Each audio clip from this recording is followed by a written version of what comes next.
आज ये press conference खास तौर पे मध्य प्रदेश में जो नव युवकों में जो बेरोज़गारी का बहुत बड़ा मुद्दा है, आज मध्य प्रदेश का युवा पूरी तरह से बर्बाद पड़ा है। 2 करोड़ से ज़्यादा युवा मध्य प्रदेश में हैं और जिनके पास न तो रोज़गार है और रोज़गार के नाम पे केवल और केवल घोटाले 18 साल की बीजेपी की सरकार देती रही। कहा जाता है कि किसी भी राष्ट्र की प्रगति का आधार वहाँ के युवा होते हैं और युवा शक्ति ही देश की वर्तमान और भविष्य का निर्माण करते हैं। और ऐसी युवा शक्ति का खुद का भविष्य भारतीय जनता पार्टी की 18 साल की सरकार ने मध्य प्रदेश में बर्बाद कर दिया। भयानक बेरोजगारी, छात्रों की आत्महत्याएं और घोटालों का शर्मनाक युग मध्य प्रदेश ने 18 साल में देखा है। और जिस तरह से तमाम माफिया, चाहे वो शराब माफिया हो, भू माफिया हो, रेत माफिया हो, तमाम माफिया सरकार के संरक्षण में मध्य प्रदेश में फलते फूलते रहे, ठीक उसी प्रकार शिक्षा माफिया भी सरकार के संरक्षण में मध्य प्रदेश में फलता फूलता रहा। जिसका नतीजा क्या था? जिसका नतीजा था व्यापम घोटाला, नर्सिंग भर्ती घोटाला, पुलिस कांस्टेबल भर्ती घोटाला, शिक्षक भर्ती घोटाला, पटवारी भर्ती घोटाला। तमाम जो सरकारी नौकरियां थी वो घोटालों के भेंट चढ़ गई। पिछले 2022 में एम्प्लॉयमेंट एक्सचेंज में करीब 39 लाख बच्चे युवा रजिस्टर्ड थे और शर्मनाक है कि उसमें से सरकार केवल 21 लोगों को नौकरी दे पाई। केवल 21 लोगों को, फिर रिपीट करती हूँ, 39 लाख लोगों जो रजिस्टर्ड थे उसमें से केवल 21 लोगों को नौकरी मिली। MPPSC जो कि MP पब्लिक सर्विस कमीशन है, उसके द्वारा पिछले 5 साल में कोई नौकरी नहीं दी गई। हालत ये है कि मध्य प्रदेश में भर्ती परीक्षाएं पिछले 18 साल में न के बराबर हुई और जो भर्ती परीक्षाएं हुई उनका रिजल्ट नहीं आया। कुछ जिनका रिजल्ट आया वो भ्रष्टाचार की भेंट चढ़ गए। हर व्यक्ति मध्य प्रदेश का जानता है कि पटवारी भर्ती परीक्षा में पास होने के लिए 15 लाख रुपए की बोली लगाई गई। 15 लाख लेके पटवारी एग्जाम को पास कराया गया। वहीं कांस्टेबल की भर्ती के लिए 8-8 लाख रुपए की बोली लगाई गई। और आज हालत ये है कि इंदौर जैसे शहर में ही करीब 4 लाख बच्चा छोटे शहरों का कोचिंग लेने आता है, पढ़ने आता है, तैयारी करने आता है इन एग्जाम्स की, जो कि उनको एक सरकारी नौकरी दिला सके। 5-5 साल से बच्चे वहाँ पढ़ रहे हैं, किराए का घर लेके एक कमरे में 4-4, 5-5, 6-6 बच्चे रहते हैं, क्योंकि माता पिता के पास इतना पैसा नहीं कि उनके रहने खाने शिक्षा के लिए खर्च किया जाए। ऐसी बुरी स्थिति में भी रह के बच्चे बस एक सरकारी नौकरी के लिए मेहनत कर रहे हैं, पर जब रिजल्ट आता है पता लगता है कि भ्रष्टाचार के भेंट उनकी नौकरी चढ़ गई और वो क्योंकि रिश्वत नहीं दे पाए घोटालेबाजों को, इसलिए उनको वो नौकरी नहीं मिली। जहाँ तक ये तो था सरकारी नौकरियों का आलम। अगर हम प्राइवेट जॉब की बात करें तो मध्य प्रदेश ऐसा प्रदेश है, दुर्भाग्यपूर्ण है कि मध्य प्रदेश ऐसा प्रदेश है जहां पिछले 18 सालों में निवेश के नाम पर कुछ भी नहीं आया।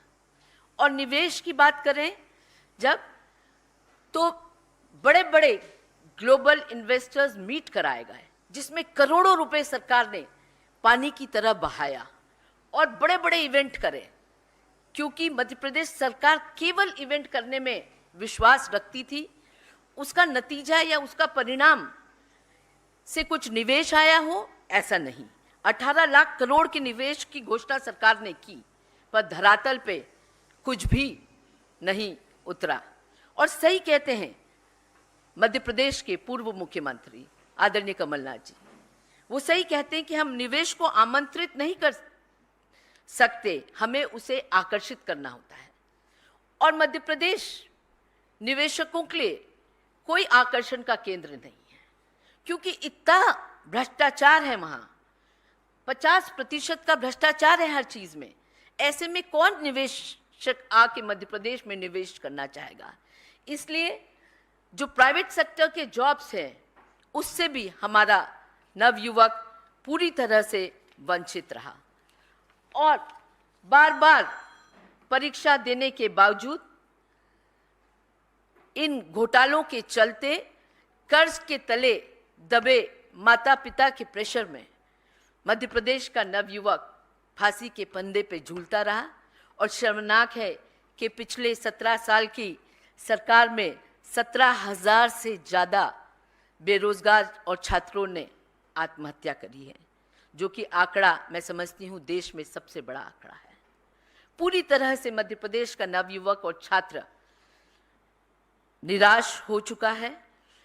उनकी निराशा का आलम आप सोच सकते हैं, जब पटवारी परीक्षा में 6,000 पदों के लिए 12 लाख नवयुवक अप्लाई करते हैं और एग्जाम देते हैं, 12 लाख से ज़्यादा 6,000 पदों के लिए। और उस 12 लाख में 4 लाख से ज़्यादा ऐसे लोग हैं जो कहीं BE हैं, BTech हैं, MBA हैं, अच्छी डिग्रियां लेने के बावजूद आज नौकरी के लिए, वो छोटी छोटी नौकरियों के लिए तरस रहे हैं। 2-4 साल पहले चपरासियों की भर्ती निकली थी विभिन्न शासकीय ऑफिसेज में, और आपको जान के आश्चर्य होगा कि 1,333 पदों के लिए करीब 4 लाख लोगों ने अप्लाई किया, युवा ने अप्लाई किया। और उसकी जिसकी न्यूनतम शैक्षणिक योग्यता कक्षा 8 थी, मतलब 8वीं पास होना उसमें बेसिक रिक्वायरमेंट था, उसमें हमको शर्म आती है कि MBA, MA, MCOM, MSc पास लोगों ने भी अप्लाई किया था। तो आप सोच सकते हैं कि कितनी दयनीय स्थिति है मध्य प्रदेश में और कितना भयावह रूप है बेरोजगारी का और गरीबी का मध्य प्रदेश में। अगर हम उच्च शिक्षा की बात करें मध्य प्रदेश में, स्कूली शिक्षा की बात करें मध्य प्रदेश में, उच्च शिक्षा का ये हाल है कि 18 से 23 साल के बीच में करीब 95 लाख युवा आते हैं, और इन 95 लाख युवाओं में 70 लाख युवा उच्च शिक्षा लेने से वंचित हैं। मध्य प्रदेश में प्रति लाख युवाओं में केवल 29 शासकीय कॉलेज हैं, जबकि तमिलनाडु में 40, तेलंगाना में 53, केरला में 50, कर्नाटक में 62 प्रति लाख बच्चों में कॉलेज हैं। स्कूली शिक्षा की बात करें तो उसकी स्थिति तो इतनी दयनीय है कि आपकी समझ के परे रहेगी। और ये सब 18 साल की सरकार में। 18 साल इतना बड़ा समय रहता है, और वो भी एक ही मुख्यमंत्री शिवराज सिंह चौहान। ऐसा नहीं कि कोई पॉलिटिकल टर्मोइल था या कुछ था, एक आदमी ने करा दूसरे मुख्यमंत्री ने नहीं करा, ऐसा नहीं है। केवल एक मुख्यमंत्री शिवराज सिंह चौहान जो दिन भर गाल बजा बजा के घोषणाएं करते हैं, 25,000 से ज़्यादा झूठी घोषणाएं वो कर चुके हैं। जिसने सवेरा का सूर्य नहीं देखा, ऐसी 25,000 उनकी घोषणाएं, रोज घोषणाएं करते हैं। ऐसे में स्कूली शिक्षा इतनी बदहाल है कि प्रदेश के 2621 स्कूल्स में कोई टीचर नहीं है, एक भी टीचर नहीं है। करीब 7,793 स्कूल्स में केवल एक टीचर है, और 50,000 टीचर्स का स्थान रिक्त है मध्य प्रदेश में। 36,000 स्कूलों में इलेक्ट्रिसिटी नहीं है और न जाने कितने हजार स्कूल में टॉयलेट्स नहीं हैं, बोर्ड्स नहीं हैं, लाइब्रेरी नहीं है, बिल्डिंग नहीं है। और फिर 2 साल पहले शिवराज सिंह जी को लगा कि सपना आया कि मैं सीएम राइस स्कूल बनाऊं जिससे कि शिक्षा की गुणवत्ता सुधारूं। तो उन्होंने 9,500 स्कूल की घोषणा करी कि ये सीएम राइस स्कूल रहेंगे। अब सीएम राइस स्कूल का यह हाल है कि वहाँ पिछले 2 साल में न तो बिल्डिंग है, न टीचर्स हैं, और उसमें भी टीचर्स के भर्ती का घोटाला हो जाता है। मतलब कोई चीज़ बिना घोटाले के मध्य प्रदेश में नहीं होती है। हर जगह घोटाला और बड़ा ऑर्गेनाइज्ड एक घोटालों का सिस्टम है मध्य प्रदेश में।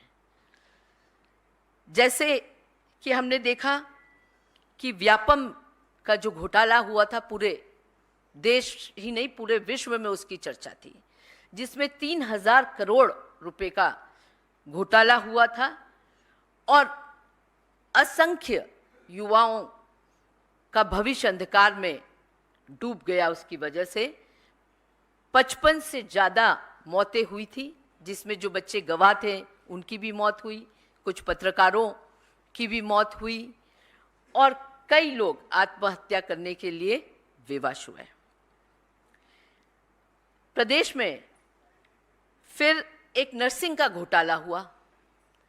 नर्सिंग के घोटाले में आश्चर्य होगा आपको कि 800 नर्सिंग कॉलेजेस में 1000 ऐसे टीचिंग फैकल्टी हैं जो कि कई कॉलेजेस में जो फेक हैं, जो केवल रजिस्टर में हैं, ऐसे हैं। इसमें 1 लाख से ज़्यादा बच्चों का जीवन बर्बाद हो रहा है, क्योंकि पिछले 3 साल से नर्सिंग की कोई एग्जाम ही नहीं हो रही है। बच्चे वहीं की वहीं खड़े हैं 3 साल से। और सीबीआई की जांच, जब शोर मचा तो सीबीआई की जांच चल रही है, जिसमें 19 कॉलेजेस को रद्द किया गया। पहली बात, जो बेसिक रिक्वायरमेंट है एक नर्सिंग कॉलेज के लिए, उनकी पूर्ति क्यों नहीं हुई?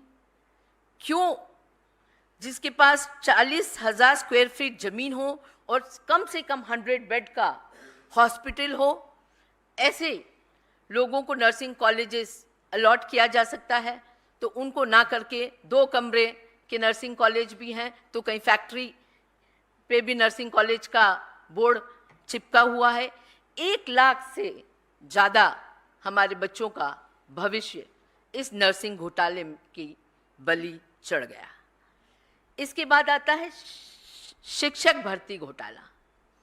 अब शिक्षक भर्ती घोटाला का आलम यह है कि शिक्षकों की भर्ती हुई, बड़ा शोर मचा कि शिक्षकों की भर्ती हो रही है। जब इसमें देखा गया कि कुछ ज़रूरत से ज़्यादा दिव्यांगों की भर्ती हुई है, फिजिकली चैलेंज लोगों की भर्ती हुई है, और जब उसकी जांच हुई तो 184 चैलेंज लोगों की सूची की जांच हुई, तो 66 उसमें सर्टिफिकेट्स फेक पाए गए, जिन्होंने बताया कि उनको सुनने में कहीं हेयरिंग प्रॉब्लम है और उसके नाम पे झूठे सर्टिफिकेट बनाकर ये उनको, मतलब विकलांगों की भी जो पद हैं उसमें भी घोटाला करने से ये सरकार नहीं चूकी, भारतीय जनता पार्टी की शिवराज सिंह जी की सरकार। और इस तरह से शिक्षक भर्ती घोटाला हुआ। पटवारी भर्ती घोटाला, ये तो व्यापम 2 था, बहुत बड़ा घोटाला था। और इसमें जब ये घोटाला पकड़ा गया तो पता लगा कि एक ही सेंटर एनआरआई कॉलेज ग्वालियर में, जो कि बीजेपी के एक विधायक कुशवाहा का है, वहाँ टॉपर्स 10 टॉपर्स में से 7 टॉपर उसी कॉलेज में एग्जाम देने के लिए बैठे थे, और यहाँ से 144 लोग भी सिलेक्ट हुए।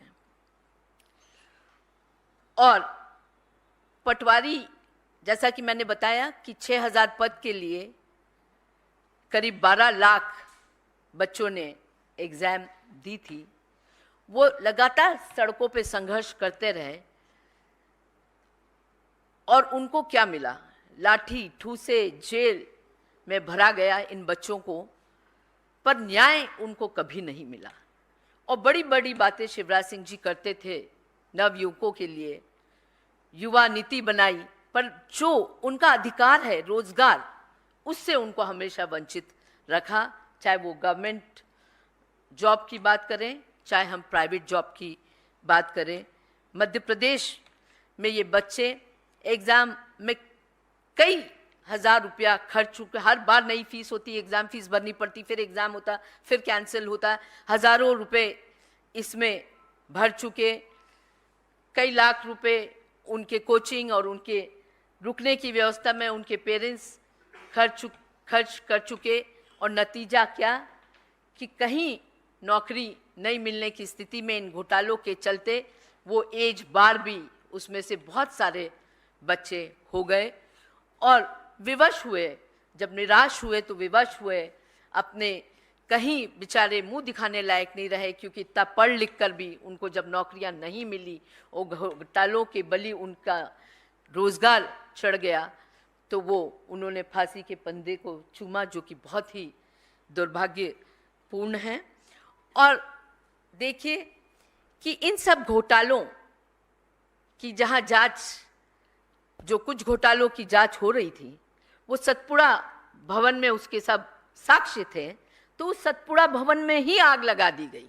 देखिए तमाशा, जिससे कि कहीं कोई घोटाला जहां भारतीय जनता पार्टी के मंत्री, मुख्यमंत्री, उनके दलाल लिप्त थे, कहीं उनका नाम ना आए, इसलिए उस सतपुड़ा भवन को ही स्वाहा कर दिया गया। और उस भवन के साथ मध्य प्रदेश के करोड़ों नवयुवकों के भविष्य को स्वाहा इस भ्रष्ट सरकार ने शिवराज सिंह की किया, जो कि बहुत ही दुर्भाग्यपूर्ण है। जहाँ तक कांग्रेस का सवाल है, आदरणीय कमलनाथ जी का सवाल है, हम बेहद संवेदनशील हैं नवयुवकों के भविष्य को लेके, क्योंकि वही मध्य प्रदेश का भविष्य है। और इन तमाम घोटालों की बलि जो उनका भविष्य चढ़ा है, इसको लेके हम बहुत संवेदनशील हैं। और हमने मध्य प्रदेश के नवयुवकों को विश्वास दिलाया है कि मध्य प्रदेश में कांग्रेस की सरकार, कमलनाथ जी की सरकार हर प्रयास करेगी कि आने वाले समय में जब हमारी सरकार आएगी तो हम इन तमाम घोटालेबाजों को उनकी सही जगह जेल पहुंचाएंगे। साथ ही हम इस बात को सुनिश्चित करेंगे कि मध्य प्रदेश में जो छाप लग गई है घोटालेबाजों सरकार की, उसको धो सके और इन बच्चों का भविष्य बचा सकें। आज कल ही आदरणीय प्रियंका जी परसों मध्य प्रदेश में थी, उन्होंने कांग्रेस की पढ़ो पढ़ाओ योजना की भी घोषणा करी है, जिसके तहत जो 1 से 8वीं क्लास में बच्चे पढ़ रहे हैं उनको 500 रुपये महीना की स्कॉलरशिप मिलेगी।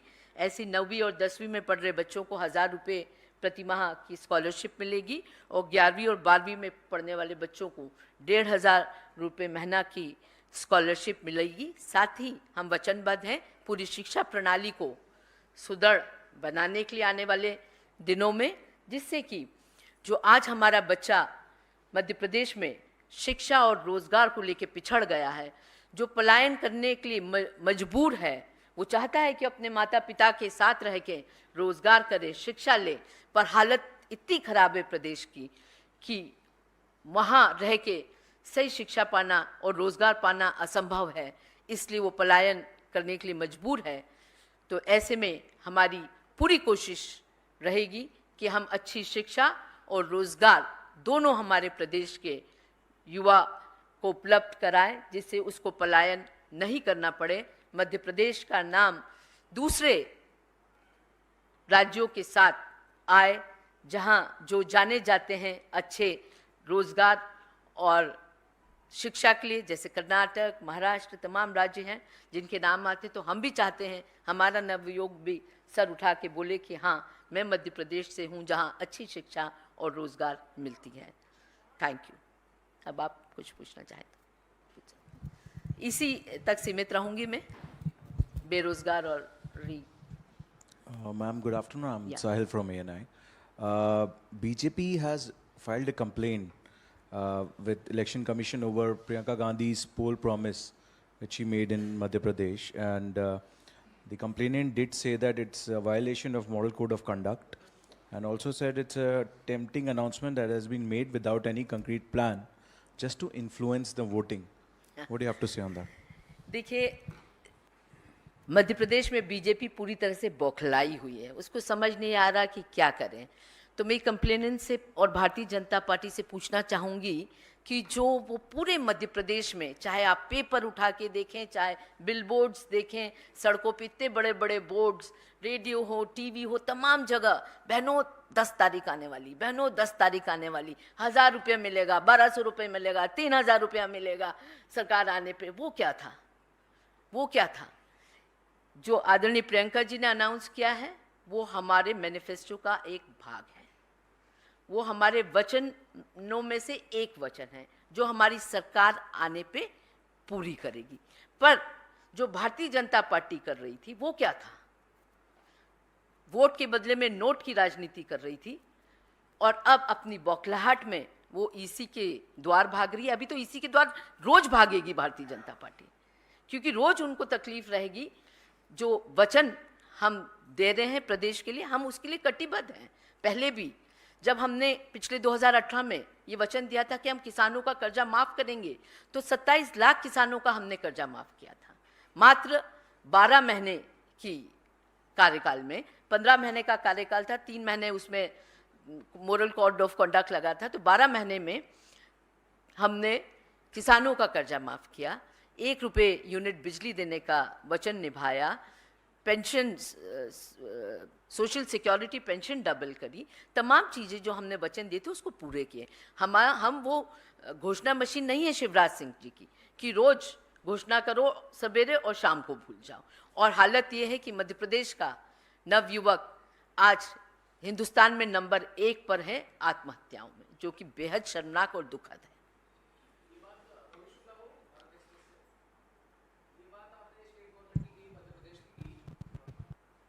आवाज तेज है मेरी? हाँ। स्टेट गवर्नमेंट की बात हो गई, अब सेंट्रल गवर्नमेंट की बात है। पिछले साल प्रधानमंत्री नरेंद्र मोदी ने वायदा किया था कि साल 2023 के अंत तक मिशन मोड में 10 लाख नौकरियां दी जाएंगी। राज्यसभा में 2 बार सवाल उठाया जा चुका है, दोनों बार जितेंद्र सिंह ने ये जवाब दिया है कि ये डाटा उनके पास नहीं है, और लास्ट में उन्होंने जवाब दिया है कि 9,79,000 के आसपास पद अभी सेंट्रल गवर्नमेंट में ही अकेले खाली हैं। तो ये फेलियर आपको नहीं लगता कि सिर्फ स्टेट लेवल पे नहीं है, सेंट्रल लेवल पे भी है? देखिए, ये फेलियर तो पूरे सेंट्रल गवर्नमेंट का भी है, क्योंकि 2 करोड़ रोजगार का वादा हर साल का किया था। पर आज क्योंकि मैं मध्य प्रदेश के संदर्भ में ये प्रेस कॉन्फ्रेंस ले रही हूँ, इसलिए मैंने आपसे मध्य प्रदेश की चर्चा करी। बाकी हम जानते हैं कि जुमले मोदी जी हो, अमित शाह हो, शिवराज सिंह चौहान हो, सबके जुमलों से पूरा देश वाकिफ है। नमस्कार मैम, अभिषेक आनंद, भारत 24 से। एक्चुअली आपने शिक्षा को लेकर के आपने काफ़ी सारी चीज़ों को बताया कि मध्य प्रदेश में जिस तरीके की अभी माहौल जो है, वहाँ पे बच्चे जो है वो पलायन करने के लिए भी उतारू हो चुके हैं और साथ ही साथ सुसाइड भी वहाँ पे कर रहे हैं इस चीज़ को लेके। तो जिस तरीके से सोनिया गांधी जी ने वहाँ पे जो कहा है कि 1 से 8 कक्षा के लोगों को जो 500 रुपये मिलेंगे, जो वायदे जो किए गए हैं, तो क्या लगता है कि जिस तरीके से अभी उन लोगों का माइंड सेटअप जो बन चुका है, 17 सालों में जिस तरीके का वहाँ पर सरकार भी बनाई गई है, तो किस तरीके से उनके माइंड सेटअप को आप चेंज करेंगे? और जो काफ़ी सारे ऐसी बाहर आप जाते होंगे तो काफ़ी सारे ऐसे क्वेश्चंस भी आपसे राइज किए जाते होंगे, तो उसको आप किस तरीके से हैंडल करेंगे? देखिए, सबसे पहली बात है कि जो स्कूली शिक्षा है उसका स्तर सुधारेंगे और बच्चों को मुफ्त में जो शिक्षा है 12वीं तक वो मिलेगी। और साथ ही ये स्कॉलरशिप जिसका वचन हमने दिया है, प्रियंका जी ने दिया है, आदरणीय कमलनाथ जी, कांग्रेस की आने वाली सरकार जो दे रही है, वो निश्चित ही बच्चों को प्रोत्साहित करेगा, उनकी मदद करेगा कि वो अपनी किताबों से लेके अपने पढ़ाई पर खर्च कर सकेगा, उसमें शक्ति आएगी वो खर्च करने की, और प्रेरित होगा कि भाई वो बीच में एजुकेशन छोड़े ना, 8वीं के बाद नहीं छोड़े, फॉल आउट नहीं होगा, 10वीं के बाद ना छोड़े, 12वीं तक करे, उसके बाद कॉलेज एजुकेशन के लिए जाए। इस बात को प्रोत्साहित करने के लिए ये स्कॉलरशिप दी जा रही है, और साथ ही एजुकेशन सिस्टम को हम सुधार करेंगे और इतना अच्छा बनाएंगे कि सरकारी स्कूलों में उनको प्राइवेट स्कूल से अच्छी शिक्षा मिल सके। इस बात को हम सुनिश्चित करेंगे। मैम, शुभा मैम इधर। मैम, राज्य सरकार पे बहुत कर्जा है, लगातार आप लोग कह चुके हैं कि लगातार कर्जे ही लेके काम कर रहे हैं। आप लोगों ने वादा किया है कि जब सरकार में आएंगे तो महिलाओं के खाते में 1500 रुपए देंगे। अब ये शिक्षा की बात हो गई कि 500 रुपए, 1000 रुपए, 1500 रुपए। तो जब सरकार के पास पैसा ही नहीं है तो आप लोग अपने वादे कैसे पूरे कर लेंगे? देखिए, सब जानते हैं कि मध्य प्रदेश में को आज कर्जे में डुबा के रखा हुआ है। हर व्यक्ति के सर करीब 60,000 का कर्जा है, और ऐसे में आपका प्रश्न बहुत ही ठीक है कि हम इसे कैसे पूरा करेंगे। जब पिछली बार 2018 में हमने सरकार ली थी, तभी भी कर्जा था, हर व्यक्ति पे करीब 25-30 हज़ार का कर्जा हर व्यक्ति के सर था तभी भी, और जो हमने वचन दिया था कि हम किसानों का कर्जा माफ़ करेंगे तो वो किया। और आदरणीय कमलनाथ जी ने बहुत साफ तौर पे कहा कि हम जो भी वचन देते हैं उसको इकोनॉमिकली कैसे वायबल होगा, उस पर स्टडी करके, टॉप इकोनॉमिस्ट लोगों से चर्चा करके, उसके बाद ही हम कोई वचन देते हैं। और साथ ही जो भारतीय जनता पार्टी का मेजर लीकेज है वो है भ्रष्टाचार। भ्रष्टाचार में जो योजना बनती है, एक तो इवेंट मैनेजमेंट में पूरा उसका 1/4 बजट इवेंट मैनेजमेंट में चला जाता है, और फिर 50% का भ्रष्टाचार हो जाता है, तो कुछ बचता नहीं है। तो जहाँ तक हमारा सवाल है, हमने पिछली बार भी ये कहा था, पिछली सरकार के दौरान 2018 में, और आज 2023 में भी हम खड़े होकर कह रहे हैं कि जो लीकेज है, चाहे वो भ्रष्टाचार का हो, चाहे इवेंट मैनेजमेंट में टैक्स पेयर्स का पैसा पानी की तरह बर्बाद करने का हो, इस पे जरूर रोक लगेगी। और हम इस बात का वचन देते हैं कि जो पैसा जिनके लिए है, जिस वर्ग के लिए है, उसी पे खर्च हो। इस बात के लिए को हम सुनिश्चित करेंगे। शुभा मैम, मनोहर केसरी, इंडिया न्यूज़ से। मैम मैम, आपने बोला 50% सरकारा की बात हो रही है, जिसकी वजह से बेरोजगारी और भ्रष्टाचार मध्य प्रदेश में बहुत ज़्यादा है। राहुल गांधी ने भी कहा है कि अगर ओबीसी लोगों को ज़्यादा अगर जातिगत जनगणना के आधार पर किया जाए तो उनको बेरोजगार नहीं रहना पड़ेगा। तो मेरा 2 सवाल हैं, क्या मध्य प्रदेश में जातिगत जनगणना कराया जाएगा या मैनिफेस्टो में आप लोग शामिल करेंगे? और दूसरा, रविशंकर प्रसाद ने ये कहा है कि राहुल गांधी को इंदिरा गांधी से सीख लेनी चाहिए, वो जातिगत मुक्त चाहती थी। ये 2 सवाल। देखिए, इसके एक सवाल पे मैं आपको बता दूं कि मध्य प्रदेश में कांग्रेस सरकार ने 27% ओबीसी आरक्षण का वचन दिया था, और साथ ही हम वचनबद्ध हैं कि जब हमारी सरकार आएगी अभी 2023 में, तो हम जातिगत जनगणना कराएंगे। इस बात का हम वचन देते हैं, और पहले भी हमने, पिछली बार भी हमने 27% ओबीसी को आरक्षण दिया था। सुबह मैम, जिस तरह से मध्य प्रदेश के मुख्यमंत्री शिवराज सिंह बार बार अपनी सभाओं में प्रधानमंत्री मोदी का नाम लेते हैं, उनकी तमाम योजनाएं गिनाते हैं, लेकिन प्रधानमंत्री अपनी किसी भी सभा में उनका नाम लेते हैं। दूसरा सवाल, जिससे शिवराज सिंह अब इमोशनल कार्ड खेल रहे हैं, बार बार कहते हैं कि बहनों मैं चला जाऊंगा तो बहुत याद आऊँगा, इससे कांग्रेस कैसे देखती है? देखिए, शिवराज सिंह चौहान जी एक बोझ बन गए हैं भारतीय जनता पार्टी के लिए, और उसी के चलते मोदी जी उनका कहीं नाम नहीं लेते, कोई और दूसरे भी इनके मंत्री संतरी इनका नाम नहीं लेते हैं। और साफ तौर पे मोदी जी ने अपने सभा में इस बात की घोषणा करी है कि कमल ही उनका चेहरा है,